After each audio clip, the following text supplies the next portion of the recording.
12 March থেকে ত্রয়োদশ সংসদের প্রথম অধিবেশন শুরু হয়। প্রথম দিনেই শব্দযন্ত্রের বিভ্রাটের কারণে অধিবেশন কিছু সময় বন্ধ রাখতে হয়। পরদিনের বৈঠকেও হেডফোন ও সাউন্ড সিস্টেম নিয়ে ক্ষোভ প্রকাশ করেন বিরোধী দলীয় একজন সদস্য। ত্রয়োদশ জাতীয় সংসদের প্রথম অধিবেশনে শব্দযন্ত্রে গোলযোগের ঘটনা তদন্তে কমিটি গঠন করা হয়েছে। ওই ঘটনা সাবোটাজ ইচ্ছাকৃত ছিল কিনা তা তদন্ত করে 3 এপ্রিলের মধ্যে কমিটিকে প্রতিবেদন দিতে বলা হয়েছে। শব্দযন্ত্রের সমস্যা সমাধানে কি করা যায় সে বিষয়েও সুপারিশ দেবে কমিটি। শনিবার ত্রয়োদশ জাতীয় সংসদের সংসদ কমিটির বৈঠকে এই সিদ্ধান্ত নেওয়া হয়। বৈঠক শেষে সংসদ কমিটির সভাপতি চিফ হুইপ নুরুল ইসলাম সাংবাদিকদের এই তথ্য জানান।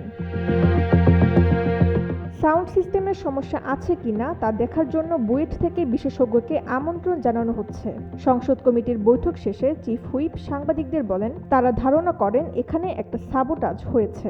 ওই ঘটনা তদন্ত করার জন্য সার্জেন্ট এট আর্মসের অর্থাৎ সংসদের নিরাপত্তা ব্যবস্থা দেখভাল করার দায়িত্বে থাকা সংস্থার নেতৃত্বে একটি কমিটি গঠন করা হয়েছে। চিফ হুইপ আরও বলেন, তদন্ত কমিটি প্রধানত দুটো বিষয় দেখবে। প্রথমত, এখানে কোনো সাবোটাজ হয়েছে কিনা। দ্বিতীয়ত, সাউন্ড সিস্টেমের সমস্যা কি, তার সমাধান কিভাবে করা যায়।